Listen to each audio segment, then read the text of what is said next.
शाम के ठीक 7 बज रहे थे। मुंबई के सबसे पॉश इलाके में स्थित 5 star restaurant the royal heritage के बाहर एक अलग ही दुनिया थी। रेस्टोरेंट के अंदर का माहौल किसी शाही दरबार से कम नहीं था। वहां की हवा में एक धीमी और सुरीली भिनभिनाहट थी। चांदी के चम्मचों और कांटों की प्लेटों पर टकराने की मधुर आवाज जो किसी संगीत की तरह लग रही थी। हर मेज राजाओं की दावत की तरह सजी हुई थी। शाही पनीर की महक, बटर नान की गर्माहट और दम बिरयानी की खुशबू हवा में तैर रही थी। अमीर लोग अपनी मखमली कुर्सियों पर बैठे थे, हंसी मजाक कर रहे थे और हजारों रुपए की विदेशी वाइन और महंगे पेय का आनंद ले रहे थे। उनके लिए भोजन केवल पेट भरने का साधन नहीं, बल्कि एक उत्सव था। लेकिन उन भारी कांच के दरवाजों के ठीक बाहर हकीकत बिल्कुल क्रूर और ठंडी थी। वहां आर्यन खड़ा था, 8 साल का एक छोटा सा बच्चा, जिसे जिंदगी ने समय से पहले ही बड़ा कर दिया था। मुंबई की सड़कों पर अकेले रहते हुए आर्यन ने केवल तिरस्कार, भूख और अपमान ही देखा था। उसका छोटा सा शरीर फटे पुराने कपड़ों में लिपटा हुआ था, जो उसकी पतली हड्डियों को ढकने में भी नाकाम थे।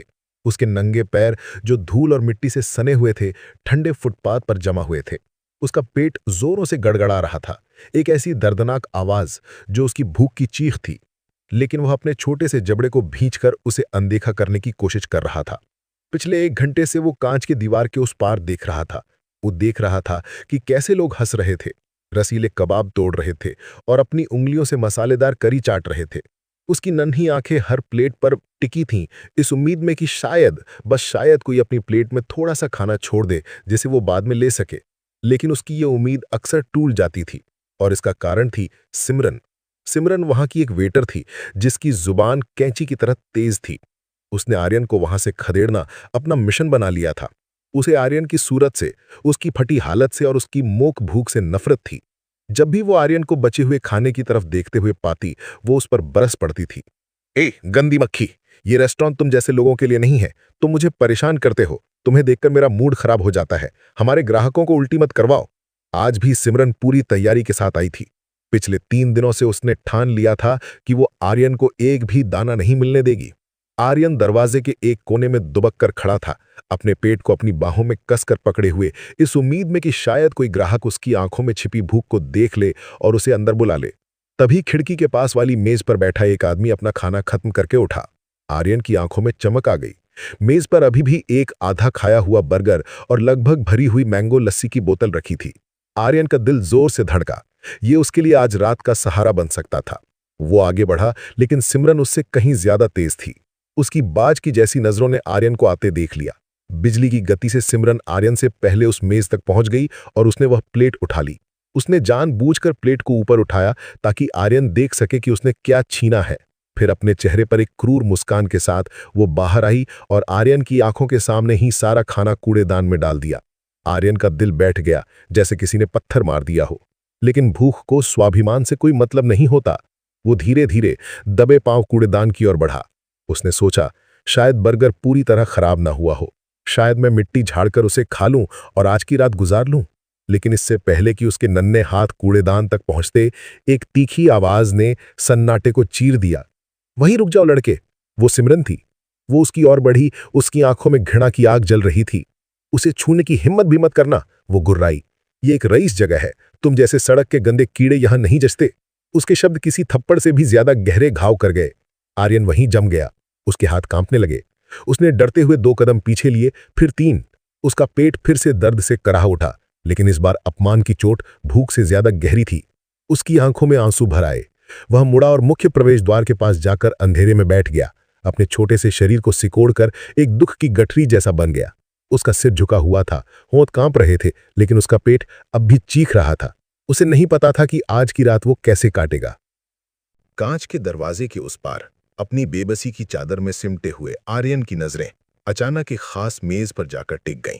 वहां एक महिला बैठी थी। उसका रंग सांवला और सलोना था और वो बेहद खूबसूरत लग रही थी। भारतीय लिबास में सजी वो महिला, जिसका नाम मीरा था, लगभग 28 साल की होगी। उसने एक गहरे नीले रंग की शानदार बनारसी साड़ी पहनी हुई थी, जो रेस्टोरेंट की सुनहरी रोशनी में चमक रही थी। उसकी कलाई पर एक हीरे की घड़ी बंधी थी और कानों में झुमके लटक रहे थे, जो उसकी रईसी और ऊंचे दर्जे की गवाही दे रहे थे। मीरा अकेले बैठी थी, लेकिन उसका ध्यान अपने आसपास की चकाचौंध पर नहीं था। उसकी निगाहें अपने फोन की स्क्रीन पर जमी थीं और वो उसे ऐसे स्क्रॉल कर रही थी जैसे वो अपनी ही दुनिया की विलासिता से ऊब चुकी हो। उसके सामने खाने की एक बड़ी थाली सजी हुई थी जिसमें खुशबूदार मटन बिरयानी, मलाईदार चिकन टिक्का, ताज़ा सलाद और मक्खन लगी नान रखी थी। पास ही में एक गिलास और महंगी रेड वाइन की बोतल भी थी। लेकिन वो खाना अछूता पड़ा था, जैसे उसका इंतजार कर रहा हो। बाहर बैठे आर्यन के मुंह में पानी आ गया। उसका पेट मरोड़ खा रहा था और भूख की आग उसे अंदर ही अंदर जला रही थी। उसकी आंखें उस खाने पर जम गईं।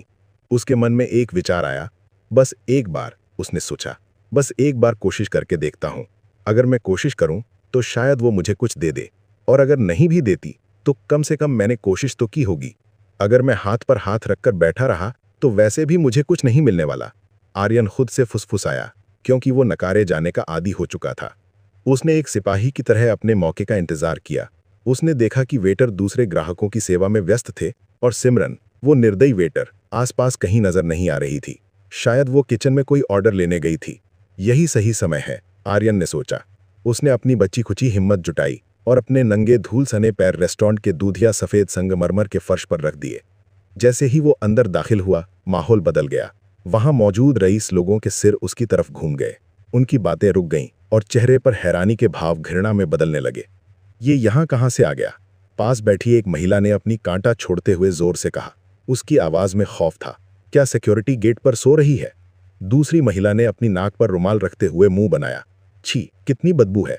लेकिन आर्यन रुका नहीं, वो सीधा आगे बढ़ता रहा। तभी अचानक सिमरन की नजर उस पर पड़ी। उसकी आवाज किसी चाबुक की तरह सन्नाटे को चीरती हुई गूंजी। तुम फिर आ गए, वो चिल्लाई।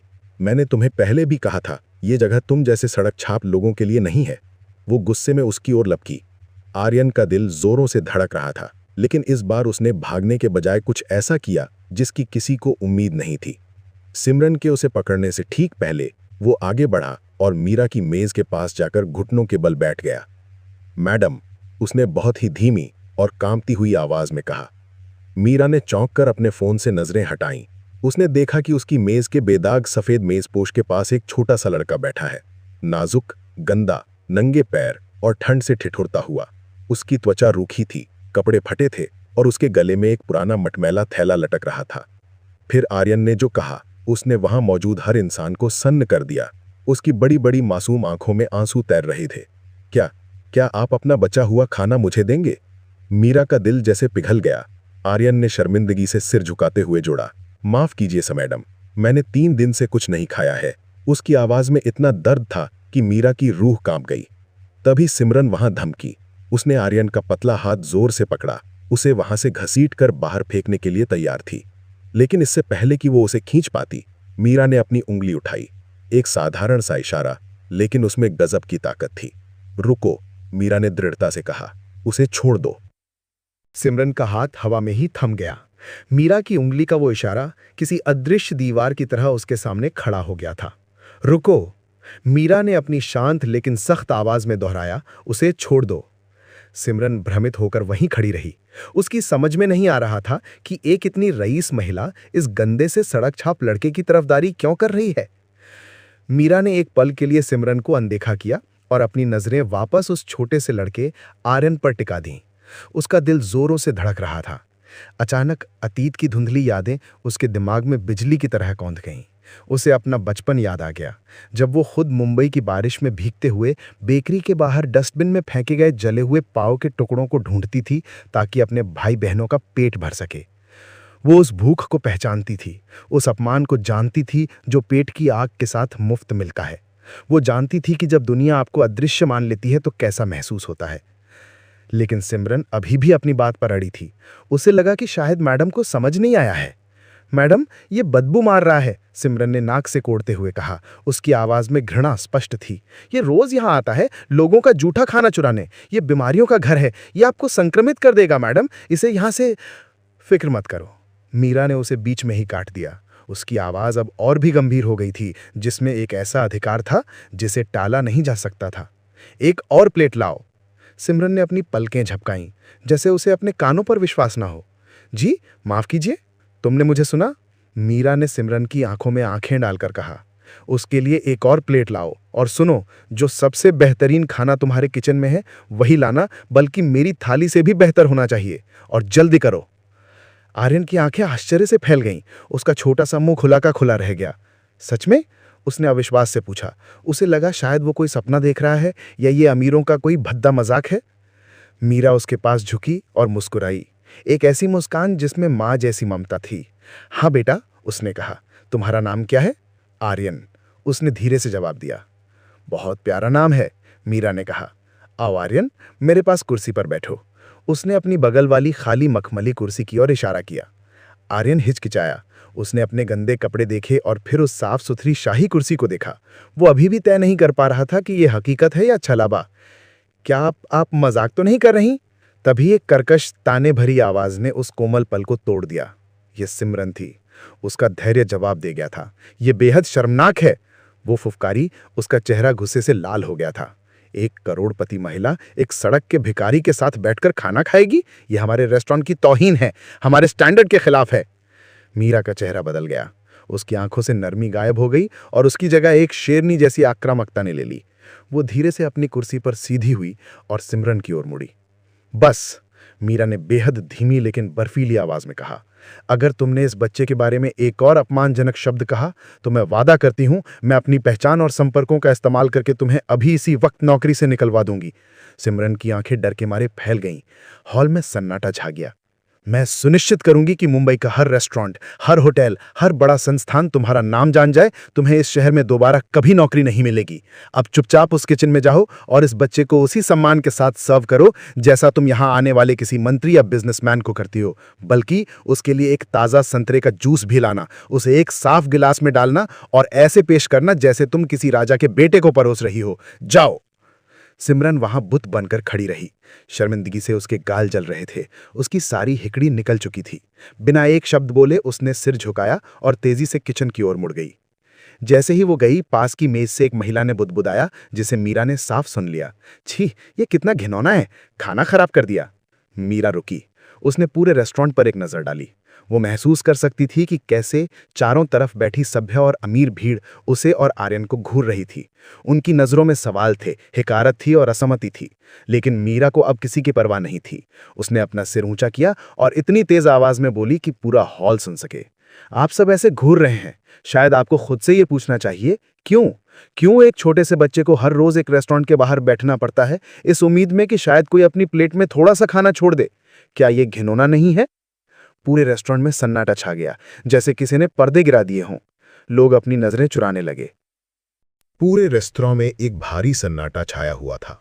उस सन्नाटे के बीच आर्यन ने कांपते हुए हाथों से चांदी का चम्मच उठाया। उसके सामने रखी मटन बिरयानी और चिकन की प्लेट किसी सपने जैसी लग रही थी, महकदार, गर्म और असल। पहले तो उसने चम्मच को ऐसे पकड़ा जैसे उसे यकीन ना हो कि यह खाना वास्तव में उसका है। उसे डर था कि कहीं ये सपना टूट ना जाए। लेकिन फिर पेट की आग ने संकोच पर जीत हासिल कर ली। उसने तेजी से खाना शुरू किया। वो इतनी जल्दी जल्दी निवाले मुंह में डाल रहा था जैसे उसे डर हो कि अगले 10 सेकंड में कोई उससे ये सब छीन लेगा। उसकी आंखों से आंसू बहकर गालों पर आ रहे थे और उसके खाने में मिल रहे थे। धन्यवाद मैडम, उसने भर्राई हुई आवाज में कहा। उसका गला रंधा हुआ था। मुझे लगा था कि अब कोई परवाह नहीं करता। मीरा खामोशी से उसे देख रही थी। आर्यन का हर एक निवाला मीरा के भीतर टूटी हुई किसी चीज को जोड़ रहा था। वो उसके चेहरे पर दर्द देख सकती थी कि कैसे उसका छोटा सा शरीर हर निवाले के साथ राहत महसूस कर रहा है। तभी जल्दी खाने के चक्कर में आर्यन को ठसका लग गया। वो खांसने लगा और उसकी आंखों में पानी भर आया। अरे धीरे धीरे बेटा, धीरे, मीरा ने ममता से कहा और पानी का गिलास उसकी ओर बढ़ा गया। कोई जल्दबाजी नहीं है, ये सब तुम्हारे लिए ही है। अगर ये खत्म हो गया तो मैं और मंगवा दूंगी, आराम से खाओ। उसी पल सिमरन वापस लौटी। वो बिल्कुल चुप थी। उसका सिर शर्म से झुका हुआ था। उसने बिना एक शब्द कहे संतरे के जूस का गिलास मेज पर रखा और चुपचाप वहां से हट गई। मीरा ने उसकी ओर देखा लेकिन कुछ कहा नहीं। जितना मन करे पियो, मीरा ने मुस्कुराते हुए आर्यन से कहा। यहां से तुम्हें कोई नहीं भगाएगा। आर्यन ने जूस का गिलास अपने दोनों नन्हे हाथों से ऐसे पकड़ा जैसे वो कोई खजाना हो। उसने एक घूंट भरा और उसके चेहरे पर एक अजीब सा सुकून छा गया। प्यास बुझने का सुख और इतने अच्छे स्वाद का आश्चर्य। आधा गिलास पीने के बाद वो रुका। उसने अपनी मासूम आंखों से मीरा की ओर देखा और गिलास धीरे से उनकी तरफ खिसका दिया। आप नहीं पिएंगी? उसने धीरे से पूछा। मीरा की आंखें भर आई। उसने अपना हाथ आर्यन के हाथ पर रखा। नहीं मेरे बच्चे, चिंता मत करो, मैंने पी लिया है, आज तुम्हारी बारी है। मीरा अपनी कुर्सी पर पीछे की ओर झुक गई। उसकी नजरें आर्यन पर थी, लेकिन उसका मन अतीत की गलियों में भटक रहा था। उसे याद आया वो समय जब वो भी ऐसी ही एक बच्ची थी। मुंबई की सर्द रातें जब वो खुद को गर्म रखने के लिए अपनी बाहों को सिकोड़ लेती थी। उसे याद आया कि कैसे वो बेकरियों के बाहर खड़े होकर बासी पाव मांगती थी। वो दर्द उसने कभी नहीं भूला था। और आज आर्यन को देखकर उसने मन ही मन एक कसम खाई, वो अब और किसी बच्चे को इस तरह नहीं तड़पाने देगी।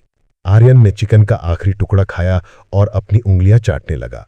उसका पेट भर चुका था और चेहरे पर एक मासूम चमक थी। फिर उसने धीरे से कहा, मेरी मां भी मुझे ऐसा ही खाना देती थी। मीरा का दिल धक से रह गया। इससे पहले कि वो कुछ पूछ पाती, आर्यन ने उदासी से जोड़ा, लेकिन फिर वो भगवान के पास चली गई। मीरा की मुस्कान गायब हो गई। उसने नरमी से पूछा, और तुम्हारे पापा? आर्यन ने अपनी खाली प्लेट की ओर देखा। उसकी आवाज अब फुसफुसाहट बन गई थी। वो चले गए। वो मां की दोस्त के साथ चले गए। उन्होंने कहा कि मैं एक मुसीबत हूं, एक बोझ हूं, इसलिए उन्होंने मुझे सड़क पर छोड़ दिया। वो एक पल के लिए रुका, जैसे उन यादों का बोझ उसे दबा रहा हो। न घर, न खाना, न स्कूल। उसने आगे कहा, उसकी आवाज में एक अजीब सा सूनापन था। मैं कंस्ट्रक्शन साइट्स पर जाता हूं, ठेकेदारों से भीख मांगता हूं कि मुझे काम दे दें। मैं ईंटें उठाने को भी तैयार हूं, लेकिन वे कहते हैं कि मैं बहुत छोटा हूं और मुझे भगा देते हैं। कोई मुझे खाना नहीं देता। मीरा की आंखों से अब आंसू छलक पड़े थे। एक पल की भी देरी न करते हुए वो अपनी सीट से उठी और आर्यन के पास गई। वो नीचे झुकी और उस गंदे बदबूदार कपड़ों में लिपटे बच्चे को अपनी बाहों में भर लिया। उसने उसे अपनी छाती से ऐसे लगाया जैसे एक मां अपने खोए हुए बच्चे को सालों बाद पा रही हो। बस बस अब और नहीं, मीरा ने उसके बालों को सहलाते हुए सिसकते हुए कहा। तुम्हें अब कभी भीख नहीं मांगनी पड़ेगी, मैं वादा करती हूं। आर्यन की आंखें अविश्वास से फैल गई। वो मीरा की बाहों में सिकुड़ गया। मतलब आप मुझे वापस नहीं भेजेंगी? कभी नहीं? कभी नहीं, मीरा ने दृढ़ता से कहा। आज से मैं तुम्हारी देखभाल करूंगी।